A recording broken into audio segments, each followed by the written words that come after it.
Hello， 觀眾朋友，大家好啊！歡迎收睇我哋視頻。咁呢條片帶大家睇下一期水淋天嘅單位啊，酒店式大通間啊，都係紅本自打省件啊，就係用唔到明火嚇，只係用電嚇，因為係酒店式大通間嚇。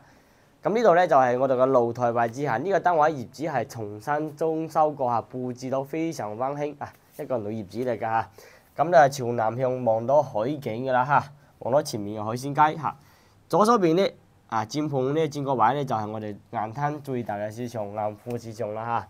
正前方嗰邊咧就海環天個樓，前面就海邊啦嚇。咁呢度露台都係非常之大嘅嚇，露台都成7個多平方啊！呢度露台方方正正，業主都封埋個倉啦嚇，封倉都差唔多用咗1萬蚊嚇。咁過翻來咧就係我哋內廊啦嚇，咁呢啲就係一鏡到底啦嚇，擺沙發地方同埋擺床嘅地方嚇。咁地板業主就重新搞過嚇，咁牆面同埋天花業主都係重新裝修過噶啦嚇，都係佈置過噶啦嚇。咁呢邊咧就係電視機位啦，空調咩都係有埋㗎嚇，都係有埋㗎嚇。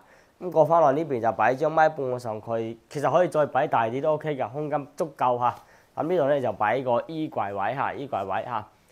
咁外邊呢邊咧就係我哋嘅廚房位啦嚇，廚房啱先我哋都講咗啦嚇，係一個開放式嘅，所以用唔到明火嚇。喺內地呢邊嚟講係明火，開放式嘅廚房係用唔到明火，係用電啊，同埋產電啊，同埋水電費啊、物業費都係一模一樣啊，同住宅嚇。咁左手邊咧就係我哋嘅洗手間啦，都係做到乾濕分離3棟式呢種嚇，中間係洗手盤嚇，右手邊係沖涼嘅地方，左手邊係坐廁嘅地方嚇。前面咧就係電梯位嚇。咁呢啲單位咁新淨，裝修咁靚，佈置咁溫馨啊！咁依家買緊幾多錢咧？同觀眾朋友講下。仲有一個重點就係呢啲戶型嚇，直筒嘅戶型喺水淋天係少有嘅，只有朝南向或者朝北向，正南或者正北嘅先有四間呢種嘅嚇。咁其他個側邊嘅都係有啲彎彎地嘅嚇，有啲轉角斜斜地嗰種嘅嚇。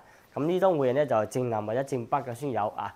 咁呢個單位依家買緊幾多錢咧？同觀眾朋友講下。裝修咁靚啊，帶埋全屋嘅家私電器啊，依家僅僅需要24萬8就可以攞低啦，24萬8啊！